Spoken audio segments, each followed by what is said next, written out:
രാഹുൽ മാങ്കൂട്ടത്തിൽ എംഎൽഎക്കെതിരായ ബലാത്സംഗ കേസിലെ അതിജീവിതയ്ക്കെതിരായ സൈബർ അധിക്ഷേപത്തിൽ രാഷ്ട്രീയ നിരീക്ഷകൻ രാഹുൽ ഈശ്വർ പോലീസ് കസ്റ്റഡിയിൽ. തിരുവനന്തപുരം സൈബർ പോലീസാണ് കസ്റ്റഡിയിലെടുത്തത്.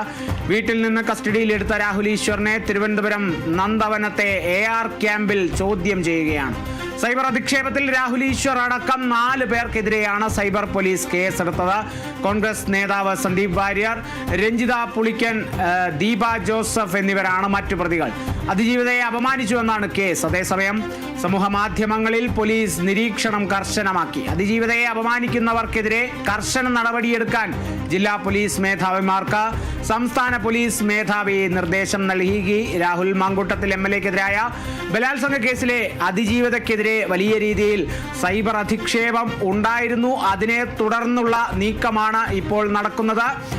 അതിജീവിതയ്ക്കെതിരായ സൈബർ അധിക്ഷേപത്തിൽ രാഷ്ട്രീയ നിരീക്ഷകൻ രാഹുൽ ഈശ്വർ പോലീസ് കസ്റ്റഡിയിലായിരിക്കുകയാണ്. തിരുവനന്തപുരം സൈബർ പോലീസാണ് കസ്റ്റഡിയിൽ എടുത്തത്. വീട്ടിൽ നിന്നാണ് ആ കസ്റ്റഡി ഉണ്ടായത്. പിന്നീട് രാഹുൽ ഈശ്വറിനെ തിരുവനന്തപുരം നന്ദവനത്തെ AR ക്യാമ്പിലെത്തിച്ച് ഇപ്പോൾ നിലവിൽ ചോദ്യം ചെയ്യൽ തുടരുകയാണ്. സൈബർ അധിക്ഷേപത്തിൽ രാഹുൽ ഈശ്വർ അടക്കം 4 പേർക്കെതിരെ സൈബർ പോലീസ് കേസെടുത്തു. അതിൽ കോൺഗ്രസ് നേതാവ് സന്ദീപ് വാര്യർ, രഞ്ജിത പുളിക്കൻ, ദീപ ജോസഫ് എന്നിവരാണ് മറ്റു പ്രതികൾ. അതിജീവിതയെ അപമാനിച്ചു എന്ന് തന്നെയാണ് കേസുള്ളത്. ഇവരെ ഈ 4 പേരുടെയും ഈ ഒരു അപമാനിക്കുന്ന തരത്തിലുള്ള ദൃശ്യങ്ങൾ അടങ്ങിയ URL അടക്കം അതിജീവിത സമർപ്പിച്ചുവെന്നാണ് ഇപ്പോൾ നേരത്തെ തന്നെ വിവരങ്ങൾ ലഭിക്കുന്നത്. അതിനെ തുടർന്നാണ് ഇത്തരത്തിലൊരു നീക്കം ഉണ്ടായിരിക്കുന്നത്. അതേസമയം സമൂഹ മാധ്യമങ്ങളിൽ പോലീസ് നിരീക്ഷണം കർശനമാക്കിയിട്ടുണ്ട്. അതിജീവിതയെ അപമാനിക്കുന്നവർക്കെതിരെ കർശന നടപടിയെടുക്കാനാണ് ജില്ലാ പോലീസ് മേധാവിമാർക്ക് സംസ്ഥാന പോലീസ് മേധാവി നൽകിയ നിർദ്ദേശം.